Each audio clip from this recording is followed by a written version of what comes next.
నా పేరు షేక్ నవాజ్. ఆ నతాషా అనే అమ్మాయి నా పైన పెట్టిన అలిగేషన్స్ అన్నీ రాంగ్. నా దగ్గర ప్రతి ప్రూఫ్ ఉంది. ఫస్ట్ ఆఫ్ ఆల్ నేను హైదరాబాద్ కలిశాను. తను చెప్పినట్టుగానే తన షాప్కి వెళ్ళాను, చూశాను, షాప్ నచ్చింది, అడ్వాన్స్ కట్టాను, ఓకే. అక్కడ దాకా మాట్లాడడం ఓకే జరిగింది. దాని తర్వాత తనే నాకు మెసేజ్ చేసింది. నా దగ్గర ప్రతి ప్రూఫ్ ఉంది. నార్మల్గా మెసేజ్ చేసింది, మాట్లాడాను, నేను మాట్లాడాను, తను మాట్లాడుకుంది. దాని తర్వాత కరెక్ట్ 2 డేస్లో తనకు వీకెండ్ ఆఫ్ వచ్చింది. ఇప్పుడు తను చెప్పింది కదా, గెస్ట్ హౌస్ తీసుకెళ్ళాను, ఏదో మత్తు పదార్థాలు ఇచ్చాను, ఆ ప్రతిదీ. ఆ గెస్ట్ హౌస్కి కూడా తీసుకెళ్ళమని చెప్పింది తనే. తను తీసుకెళ్ళమని చెప్తేనే, తను చెప్పిన తర్వాత తనే సెలెక్ట్ చేసింది ఏ గెస్ట్ హౌస్కి వెళ్ళాలో. చెప్పిన తర్వాత నేను బుక్ చేశాను.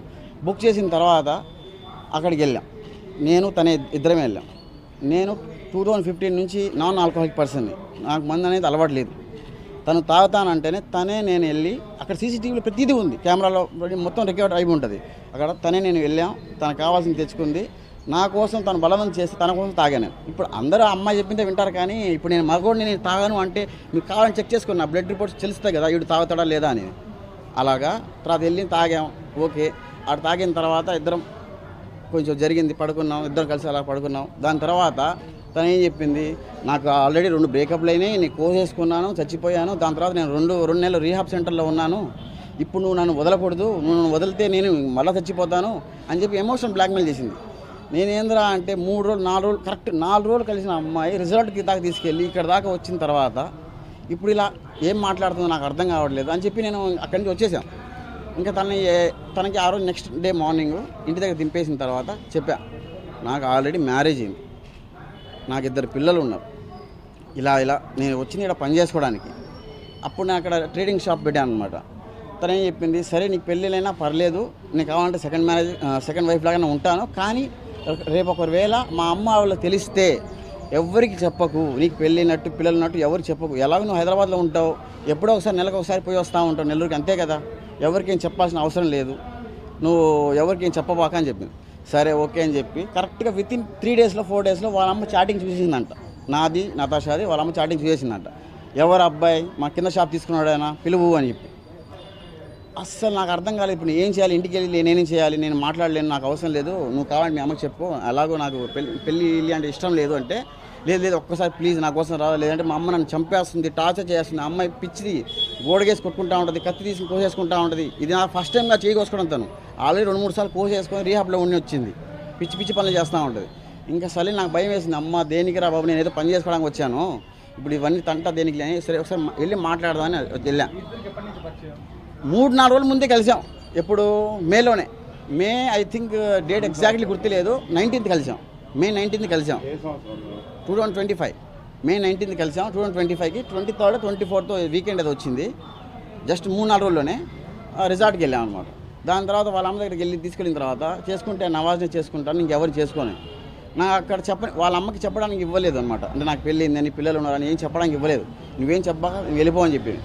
అక్కడి నుంచి వాళ్ళ అమ్మ ఏమో, అది కాదు బాబు, మీరు హిందూస్, మీరు ముస్లిమ్స్ అంటే నాకు అలాంటి పట్టింపులు ఏం లేదంటే నేనే మాట్లాడాను. నాకు అలాంటి ఏం పట్టింపు లేదంటే తనకేం లేదంట కదా, తర్వాత మాట్లాడుకుందామని చెప్పి దానికి కరెక్ట్గా 3 days 4 days అయింది అంతే, ఎగ్జాక్ట్లీ, లేదంటే 1 week. అమ్మ కూతురు నేరుగా రిజిస్టర్ ఆఫీస్ వెళ్ళిపోయారు. నా దగ్గర ప్రతి డేట్ చెప్తాను నేను. మే 25th 26th తర్వాత మే 28th 29th వాళ్ళు రిజిస్టర్ ఆఫీస్కి వెళ్ళిపోయి ఆధార్ కార్డు పంపు, అర్జెంటుగా ఆధార్ కార్డు పంపు, రిజిస్టర్ ఆఫీస్లో రిజిస్టర్ మ్యారేజ్ చేయించేద్దాం. రిజిస్టర్ మ్యారేజ్ చేస్తే 1 month 40 days తర్వాత డేట్ దొరుకుతుందంట కదా. వాళ్ళ అమ్మ ఎలాగైనా పెళ్లి చేయించేయాలి వీళ్ళకి, రేపటి రోజు ఎక్కడ వదిలేస్తాడో, ఎందుకంటే ఆ అమ్మాయిని ఎవరు చేసుకోవడం ముందు రావట్లేదని చెప్పి వాళ్ళ అమ్మ ప్రయత్నం అది. నాకు అర్థం కాలేదు. 10 సార్లు ఫోన్ చేశారు ఉదయాన, నేను ఎత్తలేదు. నేను లేచింది 11 గంటలకేమో, ఫోన్ ఎత్తట్లేదు, వాడు ఇంకా రాడు, అయిపోయింది సంవత్సరం అని భయపెట్టేసిందంట వాళ్ళ అమ్మ. మళ్ళీ ఫోన్ చేసిన తర్వాత నేను ఆధార్ కార్డు ఎందుకు పంపాలరా అని అనిపించిన. ఇప్పుడు నేను హిందువుగా మారాను, అవన్నీ మారాను, తనకు కూడా ముస్లింగా మార్చా అంటున్నాను కదా, అవన్నీ టోటల్ ఎవ్రీథింగ్ ఫేక్ అనమాట. ఎందుకంటే హిందూగా నేను మారే పని అయితే రిజిస్టర్ ఆఫీస్లో నా ఒరిజినల్ ఆధార్ కార్డు ఎందుకు ఇస్తాను? నేను ఒరిజినల్ ఆధార్ కార్డుని ఎందుకు ఇవ్వాల్సిన అవసరం ఉంది? కావాలంటే దానిలో ఫేక్గా ఇచ్చేసేవాడిని కదా, అని చెప్పించేవాడిని కదా. ఫేక్గా అయితే నా ఒరిజినల్ ఆధార్ కార్డు ఇచ్చి మొత్తం ఇచ్చి తర్వాత ఇప్పుడు మా కజిన్స్ ఉన్నారు కదా, ఇప్పుడు అందరు కజిన్స్ మీద అందరూ నాకు తప్పు చేశారు, ఏదో రేప్ చేశారని మాట్లాడుతుంది కదా. వాళ్ళకు వేళ అంత తప్పు చేసి ఉంటే ఆ రిజార్ట్కి వెళ్ళిన తర్వాత నుంచి 3 months వరకు వాళ్ళతో పాటే ప్రతిరోజు వాళ్ళ అమ్మ, కూతురు, చెల్లెళ్ళు తెలియదు నాకు 2 days ఇలా తెలుస్తుంది ప్రవర్తన. నాకు ఆ రిసార్ట్కి వెళ్ళి వచ్చిన తర్వాత తెలుస్తుంది. ఏం తెలుసా, ఎమోషనల్ బ్లాక్మెయిల్. నాకు ఆల్రెడీ ఇలా జరిగింది, నాకు నాన్న లేడు, మామయ్యలు ఉన్నారు పట్టించుకోరు, మేము ముగ్గురు ఆడవాళ్ళమే, నువ్వు దొరికావు అనుకున్నాను, ఇప్పుడు చూస్తేనో ఇప్పుడు నువ్వు పెళ్ళయింది అంటున్నావు, సరే అందరినీ వదిలి. నాకు అసలు ఎందుకు నా ఫ్యామిలీ మొత్తం ఎందుకు పాడు చేస్తున్నారు, అసలు నా ఫ్యామిలీ పరువు ఎందుకు నాశనం చేస్తున్నారు? ఇన్ని రోజులు వాళ్ళ ఇంట్లో నన్ను పెట్టుకున్నారు. అక్కడ నాకు ప్రాబ్లం అయింది. అక్టోబర్ 12కి నేను అక్కడి నుంచి వెళ్ళిపోయా. అక్టోబర్ 12 నుంచి వెళ్ళిపోయాను నేను. దాని తర్వాత బెంగళూరు నన్ను పట్టుకున్నారు. బెంగళూరు పోలీస్ స్టేషన్కి వెళ్ళాం. నేను ఉన్నందులో చెప్పాను, అవును సార్ నేను మనీ అనేది తీసుకున్నారా, ఆ మనీ నేను తీసుకున్నాను, ఇద్దరం కలిసి బిజినెస్ చేసాం, నేను నతాషా కలిసి బిజినెస్ చేసాం, అది లాస్ అయ్యింది. వాళ్ళ అమ్మ టార్చర్ ఎలా ఉందంటే, నువ్వు ఎక్కడైనా చచ్చిపో, నతాషాకి చెప్పేది వాళ్ళ అమ్మ, నువ్వు ఎక్కడైనా చచ్చిపో, మా డబ్బులు మాకి, నువ్వు ఏడైనా చచ్చిపో, అది నీ డబ్బులు కాదు, అది మా డబ్బులు మాకి, నువ్వు మీ ఓడు ఏడైనా పోయి సావండి, ఇలా టార్చర్ పెట్టేది. ఆల్రెడీ నతాషా 2-3 సార్లు కోసుకుంది వాళ్ళ అమ్మ చేసిన పనులకి. ఇంకా అమ్మ కూతురు చెల్లెలు చేసే టార్చర్కి నేను కూడా ఉరేసుకుంటే నతాషా పొడుగు ఉంటుంది కదా, తను వచ్చి నేను ఇలా పట్టుకుంది, తను వచ్చి పట్టుకుంటే నేను బతుకున్నా ఇప్పుడు. అలాగని చెప్పి వాళ్ళ అమ్మ చేసిన పనులు ప్రతి దాని వాళ్ళ టార్చర్కే అసలు నేను అక్కడ ఉండలేకపోయా. ఉదయం లేస్తుంది, ఉదయం లేచినప్పటి నుంచి సాయంత్రం వరకు టార్చర్. ఏదో పెట్టారంట. అవును చేసుకున్నాను ఒరిజినల్ నా డాక్యుమెంట్స్ పెట్టే చేసుకున్నాను. నాకు ఆల్రెడీ పెళ్ళి అయింది. ఆ పెళ్ళి అయిందని తెలిసి తనకి తెలుసు. కానీ తనని చచ్చిపోతాను నువ్వు లేకపోతే, మా అమ్మకి నన్ను చంపేస్తుంది, నీతో పాటు నేను తిరుగుతున్నా అని చెప్పి అని టార్చర్ పెడితే నేను పెళ్లి చేసుకున్నా అని చెప్పి తర్వాత తెలిసింది. రిజిస్టర్ ఆఫీస్లో, పంజాకోట్లో అనుకుంటా, పంజాకోట్ పోలీస్ స్టేషన్ అనుకుంటా, పంజాకోట్ పోలీస్ స్టేషను. ఇక్కడ రిజిస్టర్ ఆఫీసు. నేను వాళ్ళ దగ్గర లేను. నేను ఇన్ని రోజులు ఎక్కడో బయట ఉన్నాను, ఏదో పని చేసుకుంటూ బతుకుతున్నాను. ఎందుకురా అంటే నాకు ధైర్యం సరిపోలేదు, తనకి ఏం చెప్పాలి ఏంటా అని. ఇప్పుడు తను పెట్టిన అలిగేషన్స్ అన్నీ ఫేక్ కాబట్టి నేను ముందుకు రావాల్సి వచ్చింది. 100% ఇది అంతా ఫేక్, 100% ఫేక్. ఎందుకంటే నేను ఉన్న ఇల్లు ఉంది కదా, ఆ ఇంటికి ఎంట్రన్స్లో CCTV కెమెరాలు ఉన్నాయి, ఓకేనా. అదే రోజు వాళ్ళ అమ్మ, వాళ్ళ చెల్లెలు, నతాషా, ఇంకా నా కజిన్స్ ఉన్నారు కదా, ఫ్రెండ్స్, నా తమ్ముళ్ళు, ఒక 4, నా తమ్ముళ్ళు ప్లస్ ఇంకో ఫ్రెండ్ అబ్బాయి అనమాట. వాళ్ళందరూ ఇంట్లో కూర్చొని పార్టీ చేసుకున్నారు. నవాజ్కి పెళ్ళి అయిందని చెప్పి వాళ్ళు ఆల్రెడీ చెప్పారు నతాషాకి, మీ అమ్మకి తెలిసే ప్రాబ్లం చేస్తుంది అంటే ఎవరికి తెలియదులే, లేదు అస్సలు లేదు, ఏం లేదు. ఆ రోజు బిర్యానీ వండితేనే మందు పార్టీ, కానీ నేను తాగలేదు, నాకు అలవాట్లేదు. ఆ రోజు నేను తాగలేదు, నాకు అలవాట్లేదు అసలు. ఇప్పుడు కాదు, ఎప్పుడు తాగలేదు నేను. ఆ రోజు మటన్ వండింది తనే, చికెన్ వండింది తనే, తను తినదు, తను అస్సలు తినదు. నేను ఒకటే. ఆ రోజు ఆ ఇంట్లో ఒక ముగ్గురు ఉన్నారు, నేను కాకుండా నా ముగ్గురు స్నేహితులు కాదు, నా తమ్ముళ్ళు, వాళ్ళు చిన్న తమ్ముళ్ళు, ఒక ముగ్గురునే ఉన్నారు. ముగ్గురు నా తమ్ముడు ఒకడు, షారు అనే అబ్బాయి ఒకడు, ఇంకో 2 ఉన్నారు. ఆ రోజు ఏంది వాళ్ళ అమ్మ అంతా మొత్తం వంటకం చేసింది, లేదు 100% జరగలేదు. దాని తర్వాత కూడా చాలాసార్లు మేము సినిమాకి వెళ్ళాం అందరం, తెలిస్తే అమ్మ ఏం చేయదు.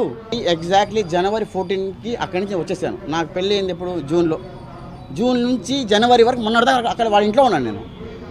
ఒకవేళ అంత చేసి ఉంటే నాలాంటి అసలు ఒక అమ్మాయి గురించి నేను అంత చచ్చిపోతానని చెప్పి బాధపడి చచ్చిపోతానని భయపిస్తుంటే ఆ అమ్మాయి పెళ్లి చేసుకున్న వాడిని ఇలాంటి పనులు చేయాల్సిన అవసరం నాకేంటి? నేను ఉన్నది 100% వాళ్ళ ఇంట్లో ఉన్నా, ప్రూఫ్ ఉంది, వాళ్ళ ఇంట్లో CCTV కెమెరాలు ఉన్నాయి. మొన్నటి వరకు జనవరి 12 వరకు అక్కడే ఉన్నాను. 12కి వాళ్ళ ఇంటికి వెళ్ళి చెక్ చేయండి. నేను ఒక టీ-షర్ట్ ప్యాంట్ వేసుకొని, అది కూడా రావాల్సి ఎందుకు వచ్చింది, ప్రతిరోజు ఉదయం నుంచి సాయంత్రం వరకు వాళ్ళ అమ్మ నతాషాకి పెట్టే టార్చరు ఒక సైకోలా మాట్లాడుతూ ఉంటుంది. ఒకసారి ఇలాగా, ఒకసారి అలాగా. ప్రతి ఒక్కరు ఏంద్రా అంటే అమ్మాయి సైడ్ ఆలోచిస్తారు, కానీ నేను పడ్డ బాధ ఎవరికి తెలియదు. ఇంకోటి, ఇంకా పర్సనల్ విషయం చెప్పాలంటే, సెక్స్ అనేది పిచ్చి నతాషాకి. ఎంత పిచ్చి అంటే ఎన్నెన్నో టాబ్లెట్లు తీసుకొచ్చేది, 24 గంటలు అదే పనిలో ఉన్నన్ని రోజులు. అది వాళ్ళ అమ్మోళ్ళు మా ఇంట్లో ఉన్నప్పుడు వాళ్ళ అమ్మని కూడా పంపించేసింది, నువ్వు వెళ్ళిపోమ్మా, మాకు అడ్డంగా ఉన్నావు, మీరు మీ ఇంటికి వెళ్ళిపోండి, మేము రెంటింట్లో ఉంటాం, మమ్మల్ని ప్రేమగా ఉండట్లేదు, మేమిద్దరం కలిసి ఉంటే నీకు సంతోషం లేదని చెప్పి వాళ్ళ అమ్మ మీద కోపం, అలాగనమాట. దాని తర్వాత నేను అక్కడి నుంచి జనవరి 12కి వెళ్ళిపోయా, బయటకు వచ్చేసా. నాకు తట్టుకోలేక నా కూతురికి, నా అమ్మ గురించి, నా పిల్లల గురించి 24 గంటలు ఒకటే గలీజ్ మాటలు మాట్లాడుతూ ఉంటే తట్టుకోలేక ఆ అమ్మాయి ఏం చేసుకుంటుందో అని భయం నాకు. మళ్ళీ నేను చచ్చిపోతాను 24 గంటలు ఇది ఇంకెన్ని రోజులు రా, నేను బయటికి వెళ్ళి పోలీసులకు వెళ్దాం అనుకున్నాను, ఇంకా బయటకు వచ్చేసాను. ఆ అమ్మాయి పెట్టిన ప్రతి అలిగేషన్ ఫేక్, దానికి నాకు ప్రూఫ్స్ కూడా ఉన్నాయి, 100% ప్రూఫ్స్ ఉన్నాయి. ఎవరెవరితో ఎలా మాట్లాడేది, ప్రతి ఒక్కరు వదినానే మాట్లాడేవాడు. తనే షాపింగ్కి తీసుకెళ్ళేది, తను ప్రతి రే నీకు ఇది కావాలి నువ్వు కొనుక్కొని కొనిచ్చేది, ఇల్లు కూడా కొనిచ్చేవాళ్ళు ప్రతిదీ వదిన అని చెప్పి. ఇంకా అలాగే చాలా ప్రూఫ్స్ ఉన్నాయి. అలా తప్పు చేసిన తర్వాత అయితే వీళ్ళందరూ మాట్లాడరు కదా, వీళ్ళతో అందరితో అవసరం లేదు కదా తప్పు చేసి ఉంటే. ఎవరికి సంబంధం లేదు. నేను చేశాను తప్పు ఏంది, మా ఇంట్లో వాళ్ళు చెప్పకుండా నేను పెళ్లి చేసుకోవడం, అది నేను చేసిన పెద్ద తప్పు. ఒకవేళ మా ఇంట్లో వాళ్ళు చెప్పుంటే వాళ్ళని హెల్ప్ చేసేవాళ్ళేమో. ఈ అమ్మాయి బ్లాక్మెయిల్ చేయడం వల్ల నేను ఏం చేస్తానో అసలు నాకు ఏం అర్థం కాక, మంచిగా చెడా ఏం అర్థం కాక, తను బాగుంటుందిలే ఇంకా సరే మెల్లగానే చెప్పుకోవచ్చులే అని చెప్పి నేను నా ఆధార్ కార్డు ఇచ్చి తప్పు చేశాను. ఆధార్ కార్డు ఇచ్చాను, రిజిస్టర్ ప్రకారం పెళ్లి చేసుకున్నాను. పెళ్లి చేసుకున్న తర్వాత తనకు ఖర్చు పెట్టాను, ఎంతో ఖర్చు పెట్టాను. ఫ్లాట్లు కానీ, ఆ ఫ్లాట్ కానీ, ఈ రెంట్లు కానీ, షాపింగ్ కానీ జరగలేదు. తన షాపింగ్ అని చెప్పి, డ్రెస్సింగ్ అని చెప్పి, బంగారం అని చెప్పి, అస్సలు అది కేసే లేదు. 100% ఆ లవ్ జిహాద్ అని ఎందుకు ఉంటుంది సార్? నేను చేసుకున్న అమ్మాయిని ఎవరితో ఎందుకు పెట్టిస్తాను? లవ్ జిహాద్ అనేది ఏంటి అసలు మీరు చెప్పండి. లవ్ జిహాద్ అని అడుగుతున్నారు కదా, ఏంటిది అసలు ఆ కేసు అంటే ఏంటి? నేను తనకి ఇష్టపడ్డాను, తను నన్ను ఇష్టపెట్టి పెళ్లి చేసుకుంది, ఓకేనా? మొదటి వివాహం కాదు కదా. అవును సార్, నాకు మొదటి వివాహం కాదు. తనకు తెలుసు కదా, తనకు తెలిసే కదా చేసుకుంది. వాళ్ళ అమ్మకి తెలియదేమో. తనకు తెలుసు తను చచ్చిపోతా అంటే చెప్తా ఉంటే సార్ తనకి మీరు మెడికల్ చెక్ చేయండి. తను రీహాబ్లో వచ్చింది. కాసేపు 10 నిమిషాలు తను మాట్లాడుతూ ఉంటే తను గోడ వేసి కొట్టేసుకుంటుంది, జుట్టు పీకేసుకుంటూ ఉంటుంది. తన గురించి మీకు తెలియదు, నేను చూసాక చెప్తున్నాను. దానివల్లే నేను ఇంత చేయాల్సి వచ్చింది. ఇన్వెస్టిగేషన్ చేయమని సార్, నేను ఇన్వెస్టిగేషన్ చేయని చెప్పండి. నేను కూడా సాక్ష్యాలన్నీ ప్రొవైడ్ చేస్తాను. దాని తర్వాత మీరే ఏం చేయాలో చేయొద్దు. కానీ నేను తప్పు చేసి ఉంటే ఇప్పుడు మీడియా ముందు రావాల్సిన అవసరం నాకు లేదు. ఇప్పుడు ఇన్ని రోజులు నేను ముందు రాలేదు. ఇప్పుడు ఎందుకు వచ్చానంటే ఆ అలిగేషన్స్ వల్ల. ఎందుకురా అంటే తమ్ముళ్ళలాగా అన్నల్లాగా 24 గంటలు వాళ్ళతో తిరిగింది సార్. ఎన్నో సినిమాలు చూసాం. ఒక సినిమాకి వెళ్ళాలంటే అందరు కలిసి 10,000 15,000 అయ్యేది. ఖర్చంతా నాది. ఆ ఫ్లాట్లో ఉన్నాం, 24 గంటలు వంట. తను నిజం చెప్తున్నాను కదా, తను చికెన్ నా కోసం వండేది. వాళ్ళ ఇంట్లో వండుకొని నాకు పంపించేది స్విగ్గీలో తిను అని చెప్పి. అసలు నువ్వు వెజిటేరియన్ కదా, నీకు ఎలా వండుతావు అంటే నాకు ఆశాస్ కిచెన్ అని నాకు ఇంట్రెస్ట్ ఉంది, నాకు అన్నీ వండడం తెలుసు, నాకు ఇష్టం, నీకోసం నేను వండుతాను ప్రేమగా అని చెప్పి పంపించే తనే. కానీ నేను ఎప్పుడు లైఫ్లో తనని అసలు చికెన్ తినమని బలవంతం చేయలేదు. తను ఎప్పుడు తినలేదు. నేను షేక్ నవాజ్గానే ఉన్నాను, తను షేక్ నతాషా లాగా తనకు అలాగే ఉంది. నేను నవదుర్గా అని చెప్పి పేర్లు చెప్తా ఉన్నాను కదా, నవదుర్గా అని చెప్పి వాళ్ళు చెప్పేవాళ్ళు. వాళ్ళ అమ్మ వచ్చి ఇంట్లో అడిగేది ప్రతిరోజు, గుడికి వెళ్దాం రా అని. తనకేంద్రా అంటే నవాజ్కి ఇష్టం లేదు కదా, నవాజ్ రాడేమో, నేను రానులే అని చెప్పేది. సరే నేను చెప్పాను పోదాం అని చెప్పి వాళ్ళతో పాటు నేను కూడా వెళ్ళేవాడిని సార్. ఇప్పుడు తను ఏడుస్తూ కూర్చునేది, మా అమ్మ తిడుతుందని చెప్పి గుడికి రావట్లేదని. సరే వెళ్దాంపా అని చెప్పి నేనే వెళ్ళేవాడిని, నేనే తీసుకెళ్ళేవాడిని గుడికి. పోతే పోని. అసలు నా దగ్గర ఫోనే లేదు సార్, నా దగ్గర ఫోనే లేదు. నేను జనవరి 12 నుంచి ఇప్పుడు దాకా ఎవరిని కాంటాక్ట్ అవ్వలేదు. ఈ వీడియోస్ వల్ల ఇలా వచ్చిన దానివల్ల ఎందుకు లేని పోనీ పెడుతున్నారు. ఆ అమ్మాయి ఇష్టపడి నన్ను చేసుకుంది. సరే ఇంకోటి సార్, అలా బెంగళూరులో కేసు అయింది. బెంగళూరులో అక్టోబర్ 14 కేసు అయింది. కేసు అయిన తర్వాత అక్కడి నుంచి వాళ్ళ అమ్మ వచ్చింది, నతాషా వచ్చింది, నన్ను తీసుకొచ్చారు. ఇప్పుడు నెల్లూరుకి వెళ్తే నెల్లూరులో కేసు చేసుకుంటే క్లియర్ అయిపోద్ది అని అందరూ మాట్లాడుకుంటా ఉన్నాం. నెల్లూరుకి వచ్చేద్దాం, పోలీస్ స్టేషన్ మాట్లాడదాం, ఏం చేయాలో చేద్దాం, ఏదో అందరూ తెలిసిపోయింది కదా. అప్పుడు తెలిసింది వాళ్ళ అమ్మకి నాకు 2 పెళ్ళి అయిందని చెప్పి వాళ్ళ అమ్మకి అప్పుడు తెలిసింది. కానీ నతాషాకు ముందే తెలుసు. కానీ ఇప్పుడు నువ్వు నెల్లూరుకి వెళ్ళకూడదు, నతాషాను తీసుకుని అక్కడికి వెళ్ళిపో, కావాలంటే మా ఇంటికి వచ్చి. అప్పుడు దాని తర్వాత విజయవాడకి వెళ్ళాం. ఈ మాట అక్టోబర్ 14 అక్కడ బెంగళూరులో. దాని తర్వాత అక్టోబర్ 14, 15 వాళ్ళ అమ్మ అక్కడి నుంచి వెళ్ళిపోయింది. మేము ఆడ నుంచి ఏం చేసాం, కేరళకి వెళ్ళాం, 1 డే ఉన్నాం. మళ్ళీ అక్కడి నుంచి విజయవాడకి వచ్చాం, ట్రైన్ వచ్చాం. విజయవాడ ట్రైన్లో వచ్చి విజయవాడలో ఒక 4 to 5 days ఉన్నాం. దాని తర్వాత వాళ్ళ అమ్మ వచ్చింది అక్కడికి, విజయవాడకి వచ్చి తను తీసుకెళ్ళి ఇంట్లో పెట్టుకుంది. బయటికి వెళ్ళబాక అని చెప్పింది. బయటికి వెళ్ళబాక, మీ ఫ్యామిలీ వాళ్ళు వస్తారు, నేను తీసుకెళ్ళిపోతారని చెప్పి వాళ్ళమ్మే అన్నీ చూసుకుంటూ ఉండేది. అన్నీ మనకు ఏం కావాలని తీసుకొచ్చేది. ఇంట్లో బయటికి వచ్చే వాళ్ళం కాదు. ఎప్పుడో రాత్రి ఒకసారి బయటికి వచ్చి గుడికి వెళ్ళేవాళ్ళు, అంతే. వెళ్తాను సార్, అంతే. నా దగ్గర ప్రూఫ్స్ ఉన్నాయి. ఇప్పుడు ఇన్వెస్టిగేషన్ చేస్తేనే కదా నేను నిరపరాధని తెలిసేది. నేను తప్పేం చేయలేదు, అందుకే ముందుకు వచ్చాను. నేను తప్పు చేసి ఉంటే నా ముందుకు రావాల్సిన అవసరం లేదు, నేను ఎటో పారిపోయేవాడినేమో. కానీ నేను తప్పే చేయనప్పుడు అనవసరంగా అందరి ముందు నిందితులు వేయాల్సిన అవసరం ఏంటి? నేను మీడియా దగ్గరకు వచ్చాను, ఇప్పుడు పోలీస్ దగ్గర కూడా వెళ్తాను, ఫర్దర్గా వెళ్తాను. ఇన్వెస్టిగేషన్ జరగాలి కదా, నాకు మాత్రం న్యాయం జరగాలని నేను కోరుకుంటున్నాను. ఇప్పుడు అందరూ అమ్మాయి సైడ్ వింటారు కానీ అబ్బాయి సైడ్ వినరు. కానీ నేను తప్పు చేశానని నాకు తెలిసింది. నేను తప్పు చేసి తన మ్యారేజ్ చేసుకోవడం ఒకటే. కానీ అది కూడా నేనేం ఫేక్ పెట్టుకుని చేసుకోలేదు.